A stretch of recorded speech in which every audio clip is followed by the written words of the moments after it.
My family always treated me as a failure. Now, they want to work for me. They called me a nobody. My own family, the people who were supposed to believe in me, laughed at my ambition, told me I'd never make it in their world. But what they didn't know? While they were busy underestimating me, I was building an empire right under their noses. And when they finally realized the truth, it was too late. This is the story of how I went from being ignored at the dinner table to becoming the woman who took everything they thought I couldn't have. Trust me, you're going to want to hear this one. I sat at the long mahogany dining table, surrounded by the people who were supposed to be my family, yet I felt like a stranger in my own home. The chandelier above cast a golden glow over the sleek, polished surfaces, the soft clinking of silverware filling the air as conversations buzzed around me. My father, Thomas Aldridge, the towering, all-powerful real estate mogul, laughed heartily at one of my brother Nathan's stories, something about sealing another high-profile deal. Nathan, the ever-smug heir to Aldridge Holdings, leaned back in his chair, exuding confidence, as if he were the undisputed king of this empire. His fiancée, a model thin blonde with a diamond the size of a marble on her finger, clung to his arm, gazing at him with adoration like he'd personally hung the stars in the sky.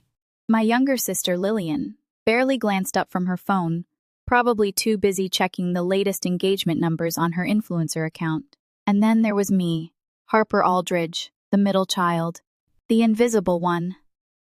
I had learned over the years how to disappear in plain sight, how to sit at this table and fade into the background while Nathan basked in our father's approval, while Lillian floated through life without a care in the world.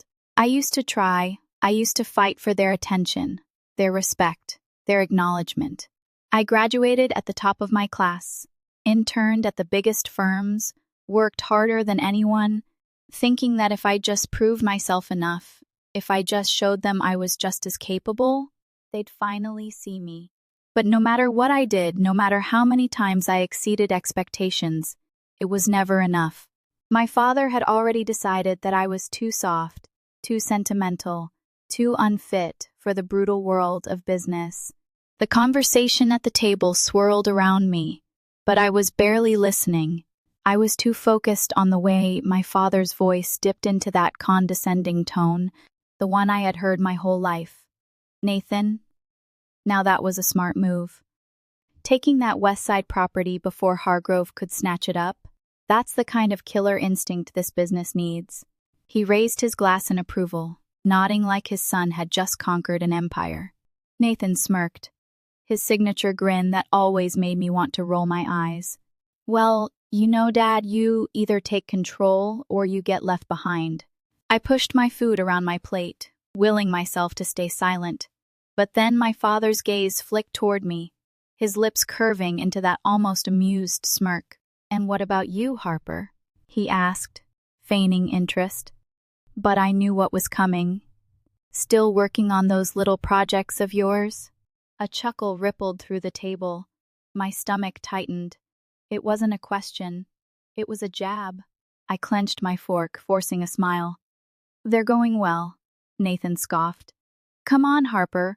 When are you going to stop playing around and actually do something that matters?" My jaw tightened. My hands trembled under the table. I should have been used to this by now, the dismissive remarks, the passive-aggressive digs, the constant belittlement, but tonight, something inside me snapped. Maybe it was the exhaustion of years of being overlooked. Maybe it was the frustration of knowing that no matter how hard I worked, they would never take me seriously. Or maybe it was just the undeniable truth that I had already outgrown this table, this family, this empire they were so proud of. I set my fork down with deliberate calm, meeting my father's gaze directly. "Funny," I said, my voice even controlled. "Considering the little projects I've been working on are outperforming half your properties." The table went silent. For the first time in years, I had their attention. My father's smile faltered for a fraction of a second before he let out a low chuckle, shaking his head like I was a child spouting nonsense. "That's cute, Harper. Nathan let out a breathy laugh, exchanging a glance with our father. Sure, sure. And I suppose next you'll tell us you're running a billion-dollar company on the side? I tilted my head slightly, letting the tension stretch between us. The thing was, they had no idea. For years I had worked in silence, pouring every ounce of my time, my energy, my resources into building something of my own. I had learned from their mistakes, from their arrogance, from their blind loyalty to outdated business models. While they were busy looking down on me, I had been rising, and soon enough, they were going to find out just how wrong they had been. But not tonight. Tonight, I simply smiled. You'd be surprised. My father's eyes narrowed, studying me, as if for the first time in years he was actually considering the possibility that I wasn't the failure he had always assumed I was. But before he could say anything, Nathan waved a dismissive hand. Right. Anyway, he said, steering the conversation back to himself, I was just talking to one of the investors at the firm, and they were saying how Aldridge Holdings is on track for its biggest quarter yet. And just like that, I was invisible again. I let out a slow breath, feeling the simmering anger beneath my skin, the tight coil of frustration that had lived inside me for as long as I could remember. But this time, it didn't feel like helplessness. It felt like fuel. I didn't need their approval anymore. I didn't need them to see me, because soon the whole damn world would. I wasn't always like this, calm, collected, able to bite back without a flicker of doubt. There was a time when I would have let that dinner conversation gut me, when I would have swallowed my anger and spent the night replaying every word, wishing I had been braver, sharper. But that was the old Harper, the version of me that had spent years begging for approval, bending over backward to prove I was worthy, desperately trying to carve out a space in a family that had never really wanted me to exist outside the neat little box they had put me in. That version of me died the day I realized they were never going to change. I had been 16 when I first understood that I would always be an afterthought. It was a cold November afternoon, the sky heavy with the promise of an early snowfall, and I had just been accepted into a summer internship program with one of the top real estate firms in the city. It was a competitive program, one that took less than 20 students across the country, and I had worked my ass off to earn that spot. I remember running into my father's office, practically bursting with excitement, holding the acceptance letter in my hands like it was a golden ticket. He had barely looked up from his desk. "That's nice, Harper," he had said, flipping through a stack of papers. "But I hope you're not expecting me to pull any strings for you. Nathan's already shadowing one of our executives this summer. That's where our focus is." That was the first time I had truly understood my place in the family. Still, I kept trying. Even after that, even after years of being brushed aside in favor of Nathan, I kept pushing. I went to the best schools, graduated with honors, took every internship, worked every late-night shift, always thinking that if I could just get good enough, if I could just be undeniable, they'd have no choice but to respect me. And for a while, I thought I was making progress. I was invited to more meetings, given more responsibilities, even asked for input on smaller projects.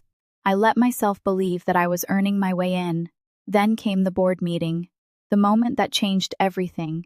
I had spent months putting together a proposal, an entire redevelopment plan for a struggling commercial property on the Lower East Side. It was one of our underperforming assets, something my father and the board had all but written off, but I saw potential. I had run the numbers, mapped out projections, consulted with architects and urban planners, and created a detailed, foolproof strategy that could turn that building into one of the most lucrative assets in our portfolio. I remember walking into that conference room feeling something I hadn't felt in years: hope. Maybe this was it.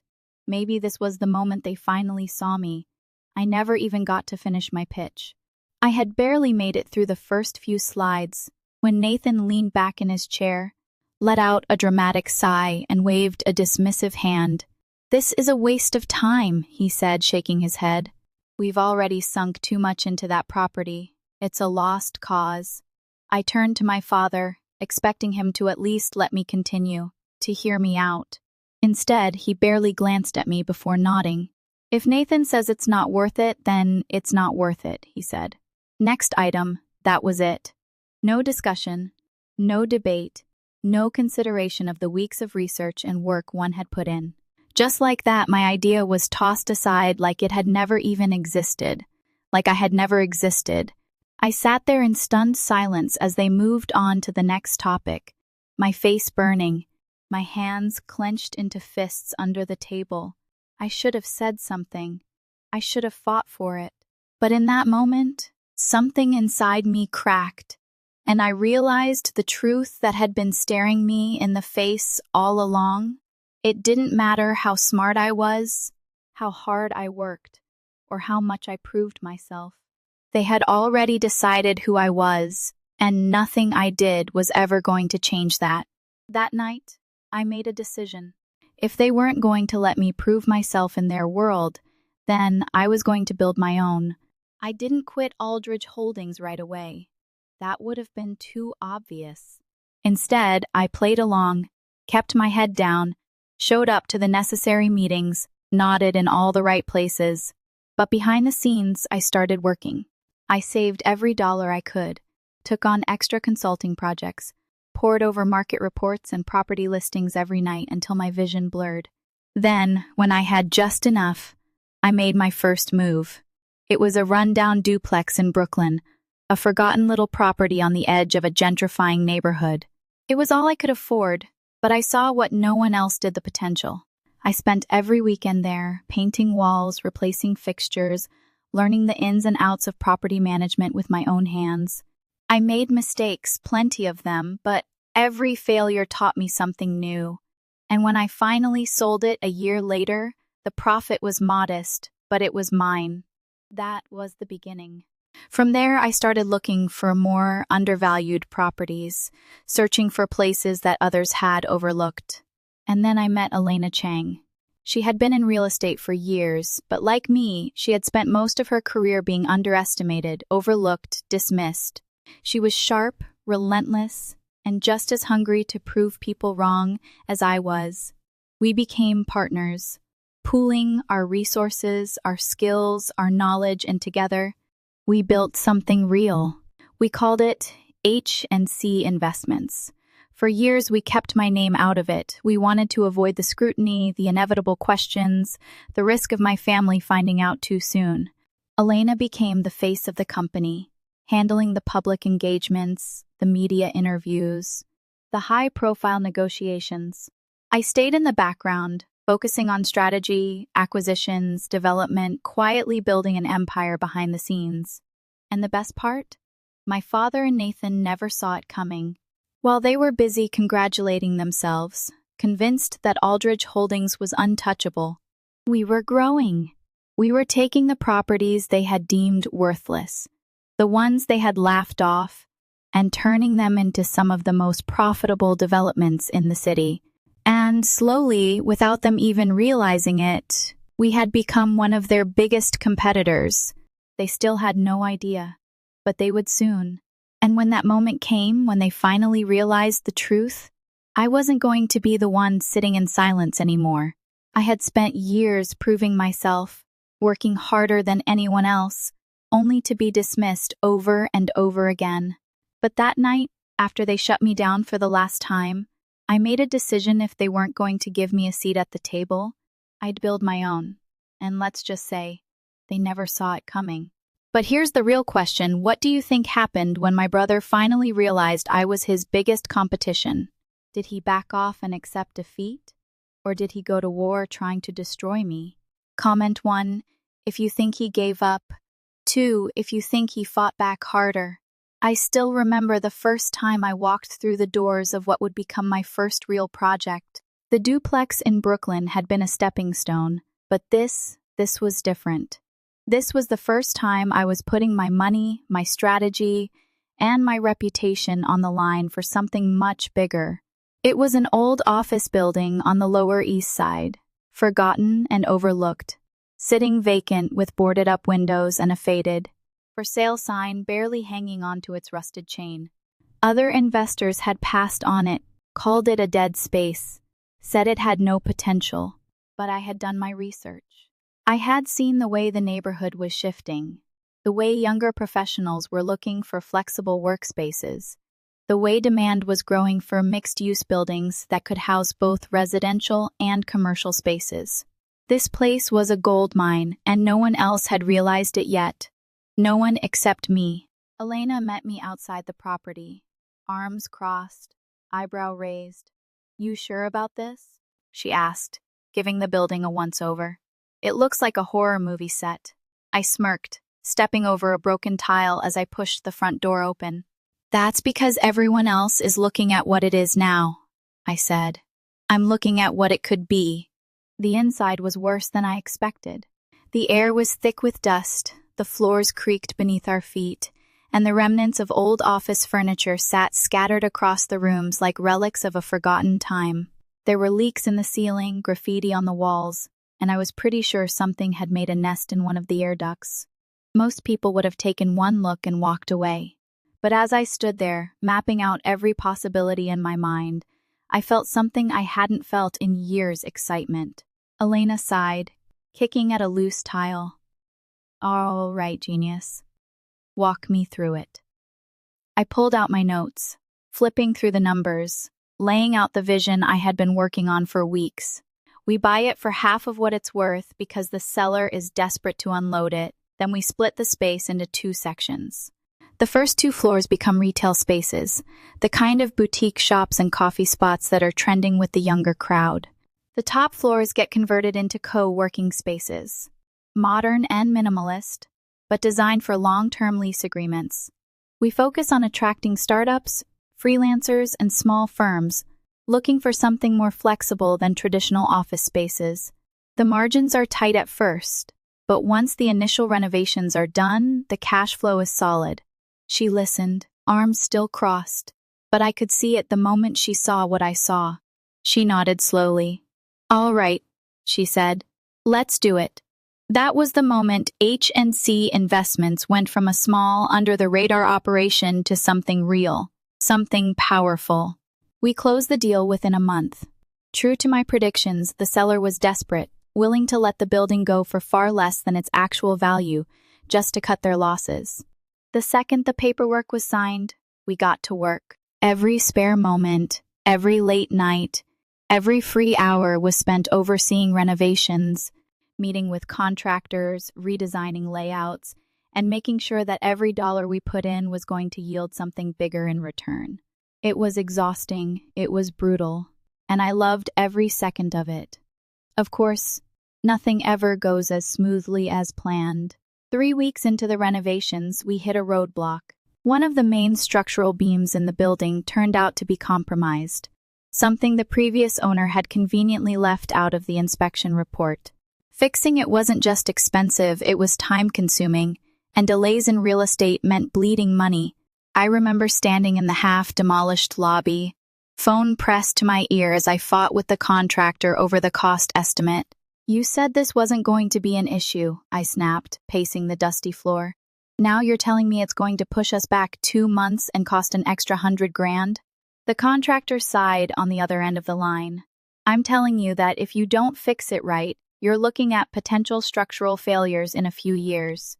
You want this thing standing, or you want it cheap." I clenched my jaw. I could already hear the doubt creeping in. The voice in the back of my head telling me that maybe my father had been right. Maybe I didn't have what it took, maybe I was in over my head. But then I took a breath, pushed that voice down, and did what I always did. I found a solution. I spent the next 48 hours making calls, pulling strings, negotiating with suppliers, and digging into every possible alternative. In the end, we found a way to get the repairs done without completely tanking the budget. It was a brutal lesson, but it was also proof. Proof that I could handle the pressure. Proof that I wasn't just playing at this. I was building something real. 3 months later, the project was complete. What had once been an abandoned, forgotten building was now one of the most sought-after spaces in the neighborhood. The retail spots filled up within weeks. The co-working spaces had a wait list. before we even finished the final walkthrough. And just like that, H&C Investments had its first major success story. I remember standing on the rooftop the night before the grand opening, looking out over the city, feeling something I hadn't felt in a long time: vindication. Elena joined me, handing me a glass of champagne. "You did it," she said, a small smirk on her lips. I took a sip, letting the warmth settle in my chest. "We did it." She nudged me with her elbow. "You know, at some point, your family is going to figure this out." I let out a slow breath, looking down at the city below. "Let them," I said. "By the time they do, it'll be too late." And I meant it. Because for the first time in my life, I wasn't waiting for their approval. I was building my own empire, and I wasn't looking back. The success of the Lower East Side project was like a shot of adrenaline, but I knew one victory wasn't enough. If I wanted to solidify my place in this industry, if I wanted to make sure no one, especially my father and Nathan, could ever dismiss me again, I needed to keep pushing. I needed to expand, to take bigger risks, to prove that what happened wasn't just a lucky break. So while others would have celebrated, taken a moment to breathe, I was already hunting for the next opportunity. It didn't take long to find it. A commercial property near the Brooklyn waterfront had just hit the market, a massive 3-story building that had once been a warehouse but had since been abandoned, collecting dust and graffiti. Investors had been circling it for months, but no one had pulled the trigger because of the logistical nightmare. It presented zoning issues, outdated infrastructure, and a complicated history with the city's planning department. It was the kind of property that most developers would avoid, the kind of deal that looked good on paper but came with too many headaches. But I wasn't most developers. I saw what it could be. Elena wasn't convinced at first. We stood outside the building on a cold February morning, the wind whipping off the East River as she pulled her coat tighter around her. "Harper, I love a challenge as much as the next person, but this?" She gestured at the rusted-out entrance, the shattered windows, the overgrown lot surrounding it. "This is a money pit. It's going to eat through our reserves before we even get permits." I crossed my arms, staring up at the structure, already mapping out every possible angle, every hurdle, every way I could make this work. "It's a risk," I admitted. "But if we pull it off, we won't just be making money. We'll be making a statement." She let out a long breath, shaking her head, but there was a small smirk on her lips. "You really have a thing for proving people wrong, don't you?" I smiled. "You have no idea." We went all in. The purchase negotiations were brutal. The seller knew the property had potential, but was desperate to offload it, which meant they fought us on every detail, trying to squeeze out every last dollar. But I had learned from my father that real estate was as much a game of patience as it was of strategy. I let them think they had the upper hand, let them believe I was hesitant, let them sweat. Then, at just the right moment, we made our final offer low enough to give us the margin we needed, but high enough that they wouldn't walk away. They took the deal. That was the easy part. The real battle started when we began the rezoning process. What should have been a straightforward approval turned into a bureaucratic nightmare. Every time we thought we had cleared a hurdle, another one appeared. The city dragged its feet.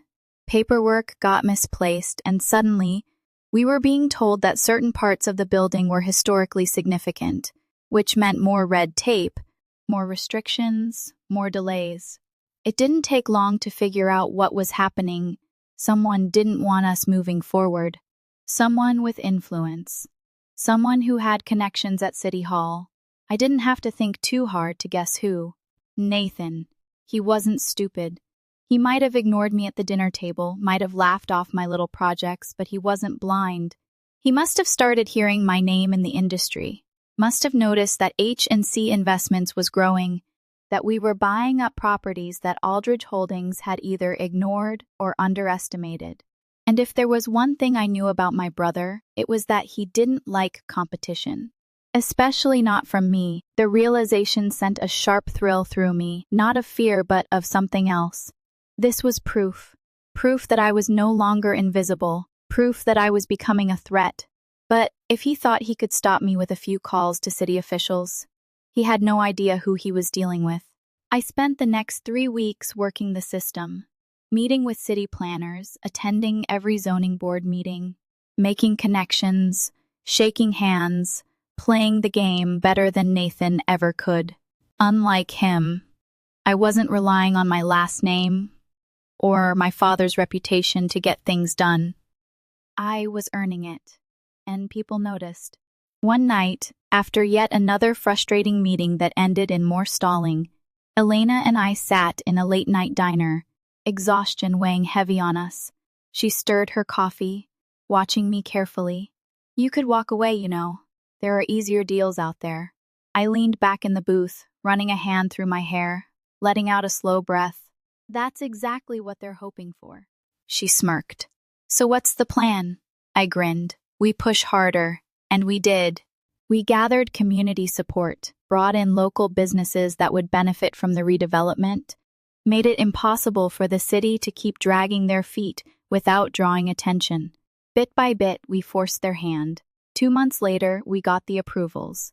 The day we officially broke ground on the project, I got a call from my father. I almost didn't answer. His voice was neutral, unreadable. "Nathan tells me you're working on a new project." I smiled to myself. "I'm working on a lot of things." There was a long pause. Then, "You should be careful, Harper. This industry isn't as forgiving as you think." I let out a short laugh. "You mean it isn't forgiving for people who don't know how to play the game?" Another pause. "Just don't get in over your head." I could hear it then, the thing he wasn't saying. He wasn't warning me because he cared. He was warning me because he was finally starting to realize something. I wasn't playing small anymore, and I wasn't going anywhere. The moment we secured the zoning approvals, I knew the real fight was only just beginning. Winning against city bureaucracy was one thing, taking on the heavyweights in the industry, the ones who had built their empires on old money and insider deals, was another, and I had no doubt that Nathan wasn't going to take this loss quietly. He had spent his entire life getting everything he wanted, steamrolling over anyone who dared to challenge him, and for the first time, he had been blindsided by me. He wasn't going to let that go. I could feel the shift almost immediately. Suddenly, contractors who had been eager to work with us started backing out. The suppliers we had lined up claimed they were experiencing unexpected shortages, delaying shipments we had already paid for. Even the bank we had been working with, one we had a long-standing relationship with, started dragging their feet on processing our next round of funding, citing new concerns that hadn't existed a week before. It didn't take a genius to figure out what was happening. Nathan was pulling strings, calling in favors, doing everything he could to choke the project before it could take off. Elena stormed into my office one afternoon, her face tight with frustration. "Harper, this isn't just bad luck. This is deliberate." She dropped a stack of paperwork onto my desk, canceled contracts, suddenly inflated cost estimates, emails full of weak excuses. "If we don't get ahead of this, we're going to start hemorrhaging money. Fast." I took a deep breath, staring at the documents in front of me. I knew she was right. I could feel the weight of it pressing down on me, the way everything we had worked for was being threatened by a man who still thought I was a joke. But if Nathan thought he could scare me off, he didn't know me at all. I looked up at her, my voice steady. "Then we find new partners. We cut deals where we have to, shift resources, play the game better than they do." She studied me for a long moment, then let out a slow breath. "You really don't back down, do you?" I smiled, though there was no humor in it. "Not when someone's trying to take what's mine." So we fought back. We tapped into every connection we had, sought out smaller suppliers who were hungry for the chance to prove themselves, renegotiated terms, secured backup funding. I spent hours on the phone, making deals, finding solutions, refusing to let Nathan's interference slow us down. It was exhausting, frustrating, and more than once, I found myself wondering if it would ever end. But every time doubt crept in, I reminded myself of exactly why I was doing this. I wasn't just building a business, I was building proof. Proof that I didn't need my father's name. Proof that I could stand on my own. Proof that I was more than the girl they had spent years dismissing. And then, just when I thought we were starting to gain some ground, Nathan made his next move. I was in a meeting with our site manager when Elena burst in, her phone in hand, her face pale with fury. She didn't say anything, just handed me the phone. The screen opened to a news article that had been published less than an hour ago. H&C Investments under investigation for financial misconduct, anonymous sources, alleged questionable business practices. I skimmed the article, my stomach tightening with every line. It was a hit piece, carefully worded, full of vague accusations and unnamed sources. Nothing substantial enough to be legally damning, but enough to cast doubt, to plant a seed in the minds of investors and partners. The kind of move that could make people nervous, that could turn potential allies into liabilities. Nathan. I clenched my jaw, forcing myself to stay calm. This was exactly what he wanted for me, to panic, to second-guess myself, to make a mistake that would justify every lie in that article. I set the phone down, meeting Elena's eyes. Call our PR team. We're not responding publicly yet, but I want to know exactly where this is coming from. I want names. I want receipts. She nodded, already dialing as she walked out. For the next 2 days, I barely left my office. I worked with our legal team, our PR team, digging into every angle, tracing every rumor. And then, finally, we got our answer. The article had come from one of Nathan's contacts, a journalist who owed him favors.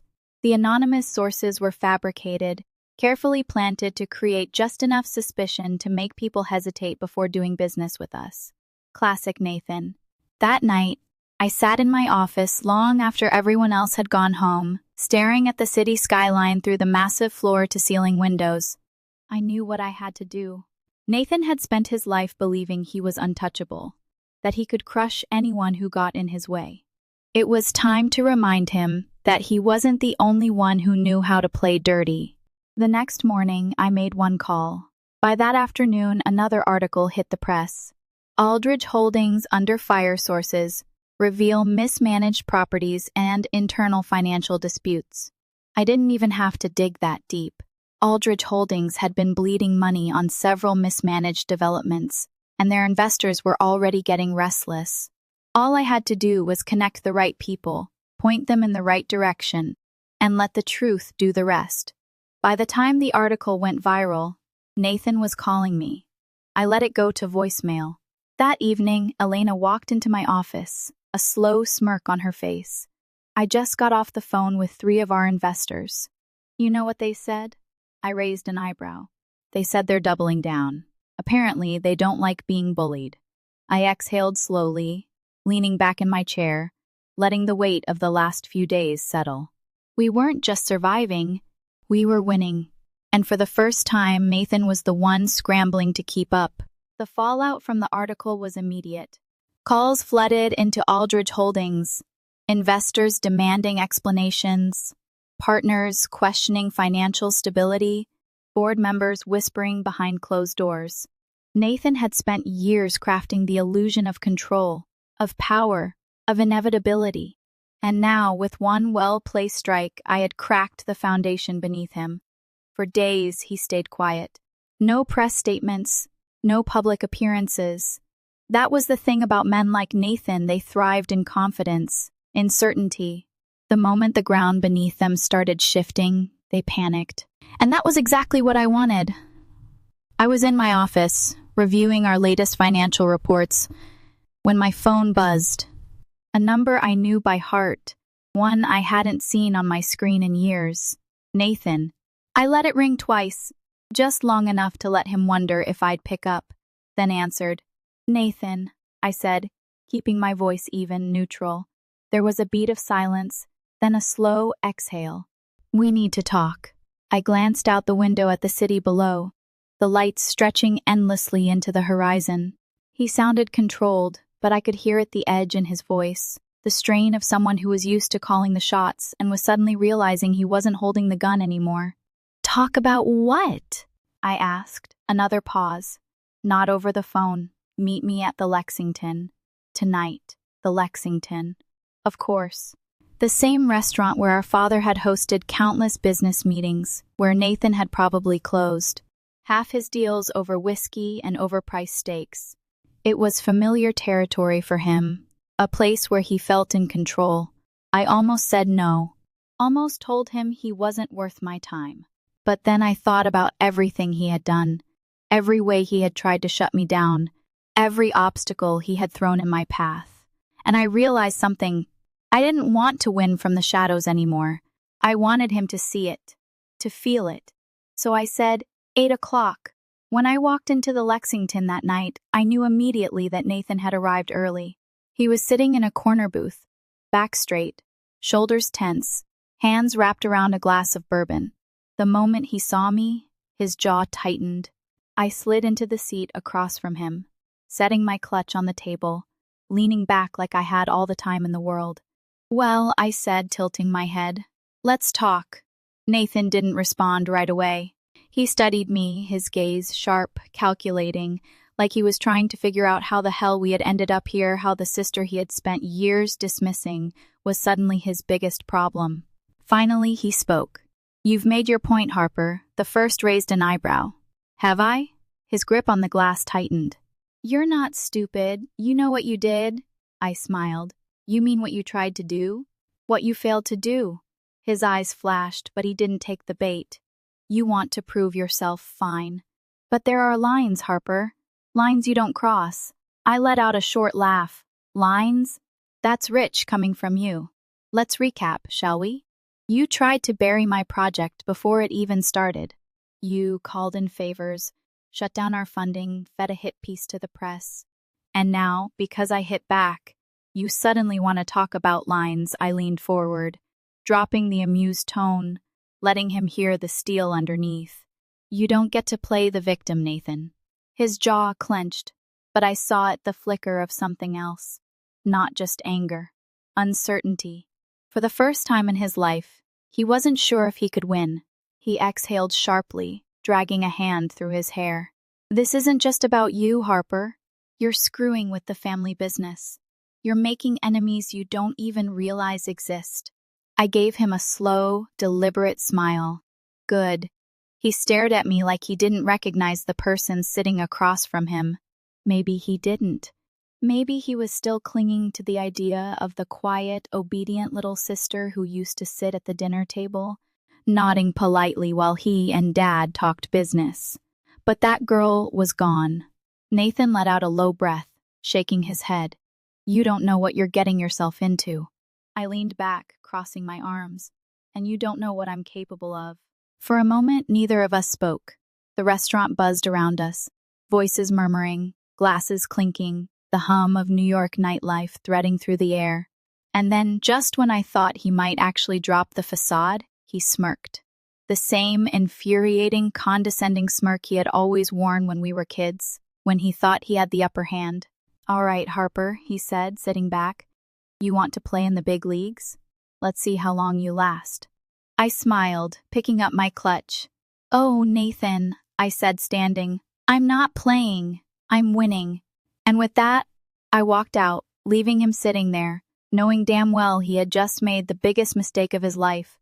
I should have known Nathan wouldn't take that dinner as a lesson learned. He wasn't the type to retreat, to reassess, to admit defeat. No, men like my brother didn't believe in losing. They just believed in playing dirtier. And I knew, without a shadow of a doubt, that after I walked out of that restaurant, he wasn't thinking about giving up. He was thinking about how to destroy me. It started small little things that could have been brushed off as coincidences. A minor zoning complication on one of our new properties. An investor suddenly backing out of a deal without explanation.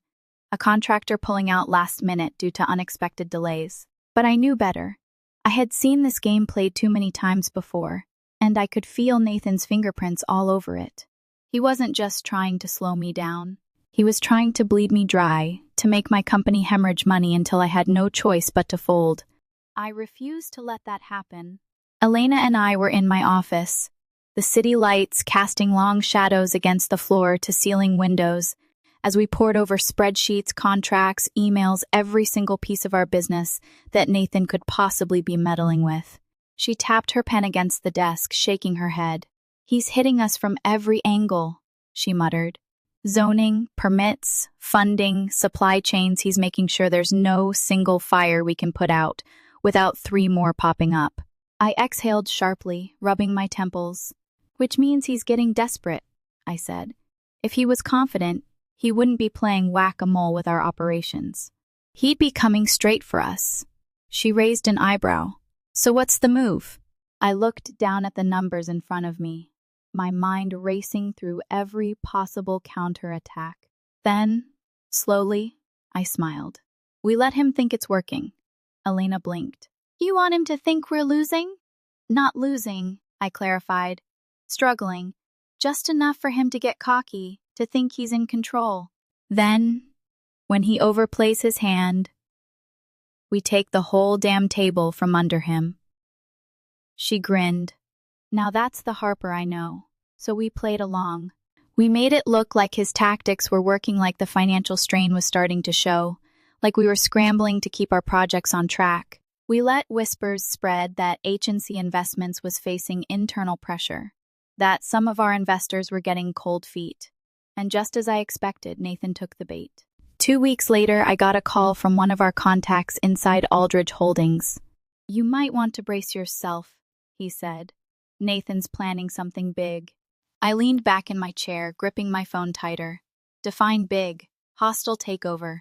"He's planning to move in on H&C, buy out your investors, and take control of your assets before you even see it coming." I felt a slow, dangerous smile spread across my lips. I had him. Nathan thought he was about to win. He thought I was vulnerable, exposed, barely hanging on. He thought I had been playing checkers while he played chess.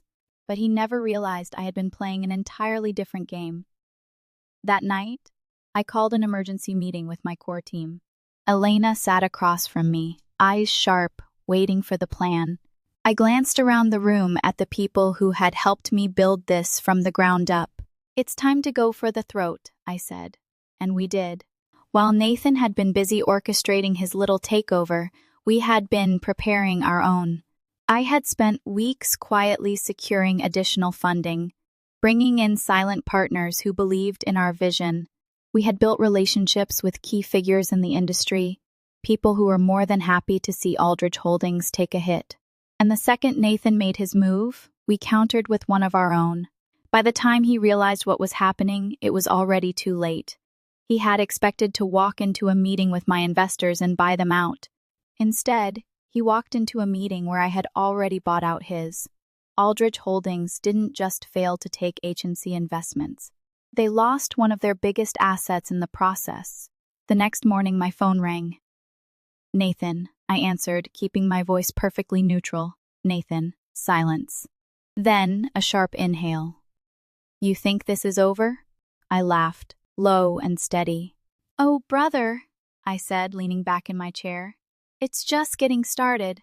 I barely had time to process Nathan's words before the real storm hit. He wasn't bluffing.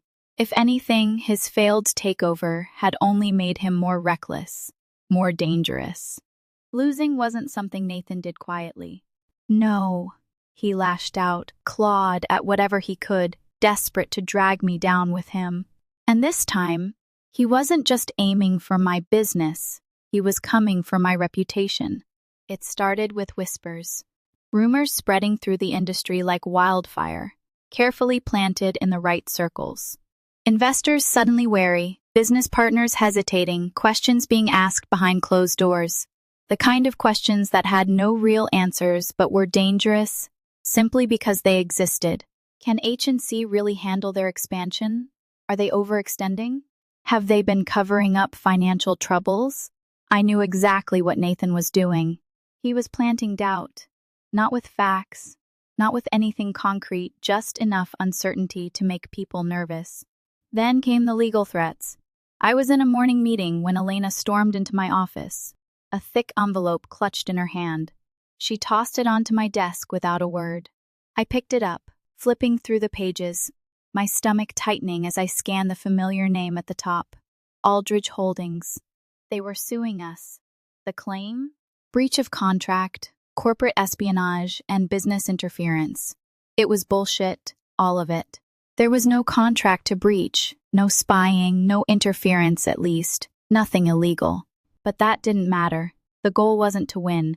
The goal was to tie us up in court, to drag us through litigation, to make doing business so difficult, so exhausting, that we'd eventually buckle under the weight of it all.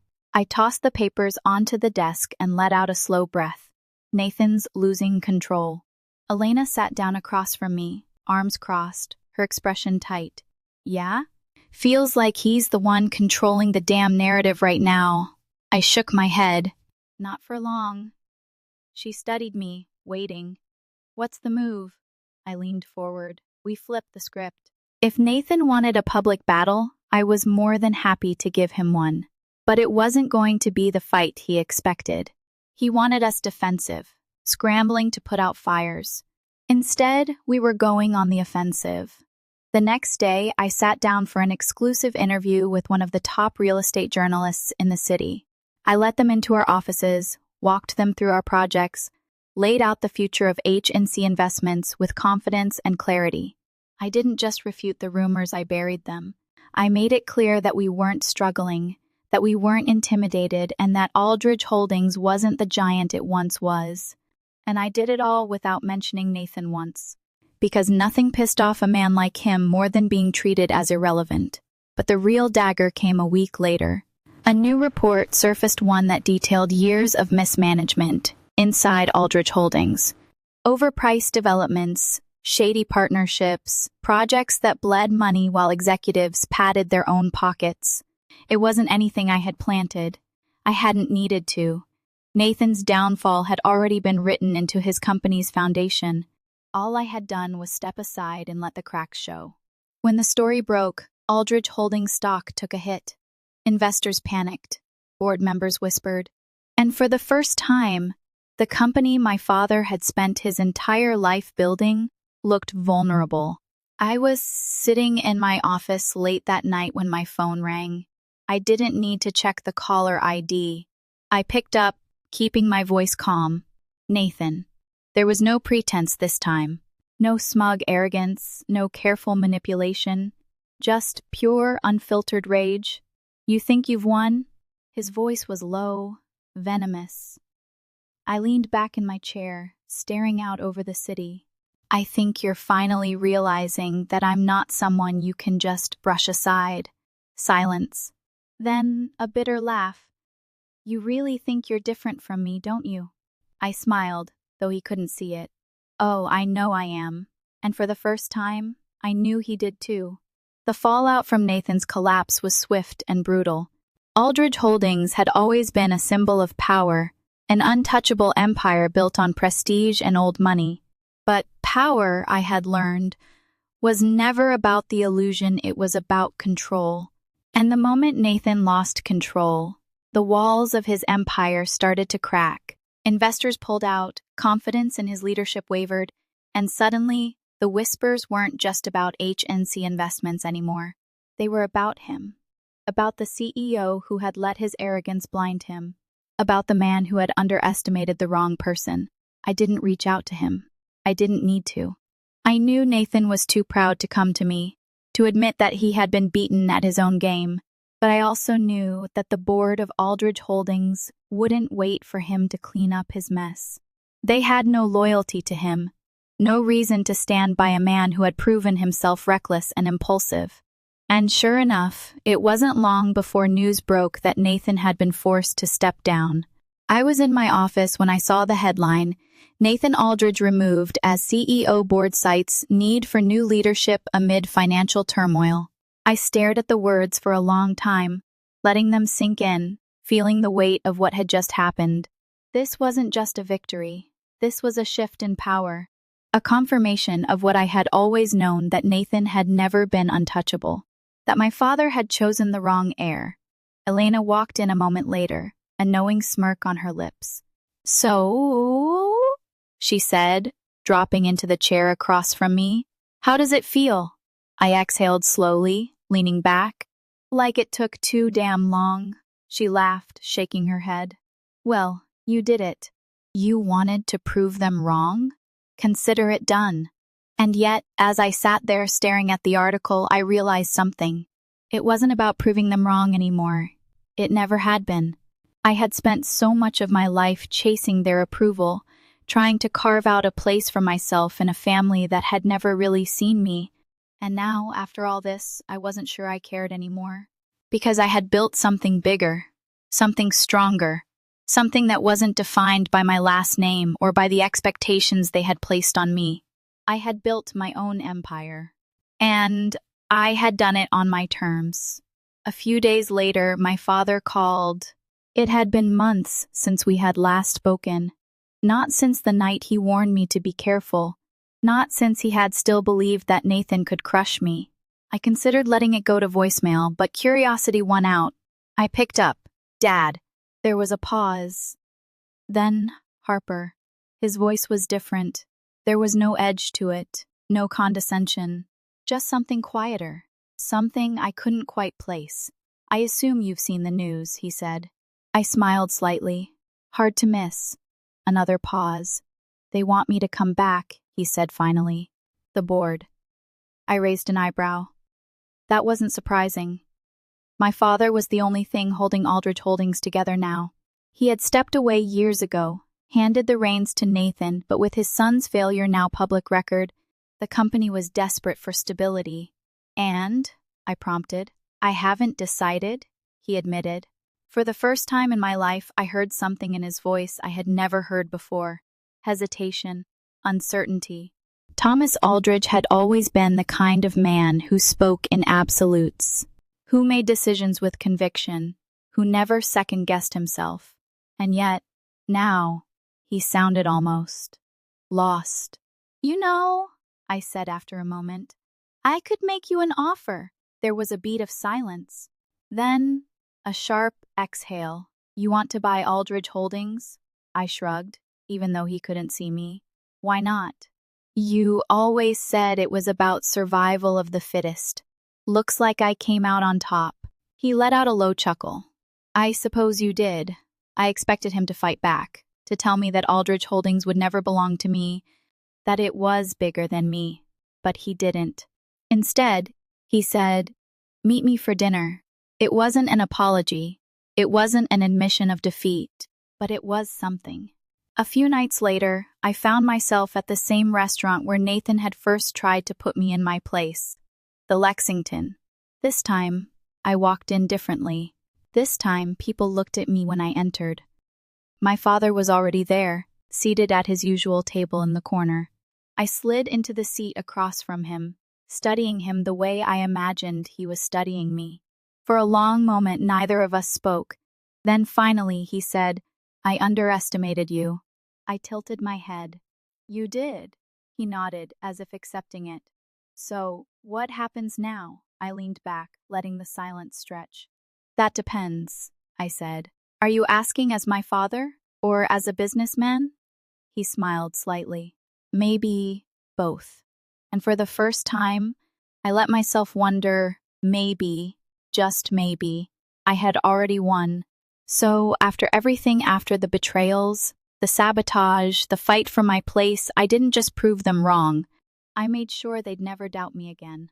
My brother lost everything. My father had no choice but to acknowledge me, and I walked away knowing I had built something real, something that was mine. But let me ask you this, if you were in my position, would you have taken revenge? Or walked away and let karma handle the rest? Drop your thoughts in the comments. Hit that like button if you love a good underdog story. And don't forget to subscribe because trust me, there's more where this came from. Success isn't about where you come from, it's about what you're willing to fight for. I spent years trying to earn my family's respect, only to realize I didn't need it. In business, in life, no one is going to hand you a seat at the table. You take it. You build your own. America isn't about legacy, it's about reinvention. Resilience, proving that where you start doesn't determine where you end up. If you've been underestimated, good. Let it fuel you, let it push you. And when they finally see your worth, Make sure they know you never needed their permission.